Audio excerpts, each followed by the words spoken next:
Hello বন্ধুরা, আশা করি আপনারা সকলে ভালো আছেন।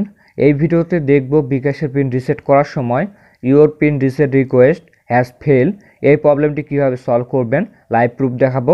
এই জন্য ভিডিওটি সম্পূর্ণ দেখতে হবে।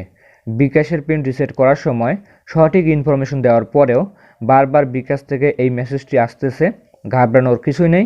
2-3 বার ট্রাই করবেন পাসওয়ার্ড রিসেট করার। এক পর্যায়ে এরকম একটা মেসেজ পাবেন, এখানে লাইভ চ্যাট করার লিঙ্ক থাকবে। এই লিঙ্কের উপরে ক্লিক করবেন, লিঙ্কটি কপি করতে পারেন অথবা এনেবল নেটওয়ার্ক অ্যাক্সেস রিকোয়ার্ড এখানে ক্লিক করবেন।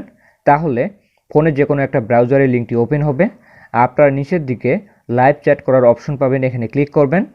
এখান থেকে বাংলা সিলেক্ট করবেন, তারপর পিন রিসেট এটার উপরে ক্লিক করবেন।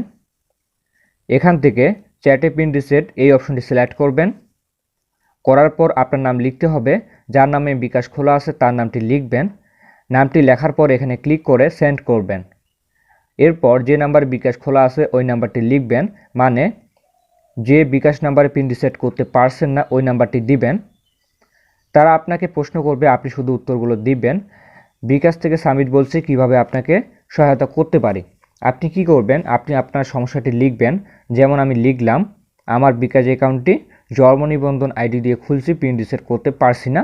এটা লেখার পর সেন্ড করলাম। আপনার বিকাশ যদি ভোটার আইডি দিয়ে খোলা থাকে তাহলে ভোটার আইডি কার্ডের কথা বলবেন। তিনি বলতেছে এই নাম্বারের কথা, এই নাম্বারের সমস্যাটি কিনা, আমি দিলাম।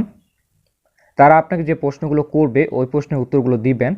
এরপর আপনার নাম্বারে একটা SMS আসবে, SMS-এ থাকা কোডটি এখানে লিখবেন। কোডটি লেখার পর সেন্ড করবেন। এরপর আমাকে বলতেছে আমার বিকাশের ব্যালেন্স কত। আপনি যদি শিওর হয়ে না বলেন, যেমন আমি লিখলাম 400 টাকার বেশি, তাহলে কিন্তু সে আবারও বলতেছে সঠিক ব্যালেন্স কত। আপনি কি করবেন, আপনি বিকাশে যে ট্রানজ্যাকশন করছেন ওখানে ব্যালেন্সটি দেখতে পারবেন। ক্যাশ আউট করলে ক্যাশ আউট করার পর কত টাকা বিকাশে আছে সেটা কিন্তু দেখতে পারবেন। আপনি আবারও লাইভ চ্যাটে এসে টাকার পরিমাণটা বলবেন, তারপর সেন্ড করবেন। এরপর বলতেছে আমি গত 30 দিনের মধ্যে লেনদেন করছি এমন কিছু তথ্য দিতে। আপনি ক্যাশ আউট করে থাকলে ক্যাশ আউটের কথা বলবেন, কত টাকা ক্যাশ আউট করছেন। মোবাইল রিচার্জ করে থাকলে সেটার কথা বলবেন, যে কোনো একটা বললেই হবে। এরপর আপনার কাছে কিছুক্ষণ সময় চাইবে, আপনি অপেক্ষা করবেন।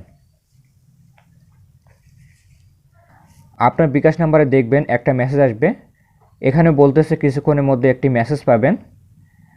মেসেজটি আমরা পেয়ে গেছি, এখন আমরা মেসেজটি ওপেন করব। এখানে একটি পিন নাম্বার থাকবে, এই পিন নাম্বারটি কপি করবেন। পিন নাম্বারটি কপি করার পর ব্যাকে আসবেন, তারপর ফোনে ডায়ালার ওপেন করবেন। এখানে তুলবেন *247#। এই কোডটি তোলার পর যে নাম্বার বিকাশ খোলা আছে ওই নাম্বার দিয়ে ডায়াল করবেন।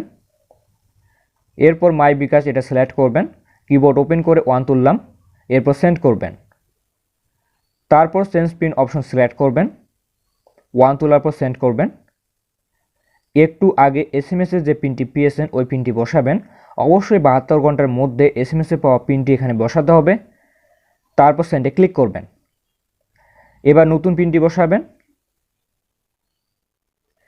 অবশ্যই পিনটি 5 সংখ্যার হতে হবে। পিন বসানোর পর সেন্ড করবেন। আপনি যে নতুন পিনটি বসালেন একটু আগে, এই পিনটি আবারও বসাবেন, তারপর সেন্ড করবেন। এরপর দেখতে পারবেন pin has been change successfully. এভাবে পিনটি পরিবর্তন করতে পারবেন। তারপরও কোথাও সমস্যা হলে কমেন্ট করে জানাতে পারেন। আপনাদের সুবিধার জন্য বিকাশের লাইভ চ্যাটের লিঙ্ক ভিডিও ডেসক্রিপশন বক্সে দিয়ে দিব। ভিডিওটি ভালো লাগলে লাইক করবেন, কমেন্ট করে জানাতে পারেন ভিডিওটি কেমন হয়েছে। ধন্যবাদ সবাইকে।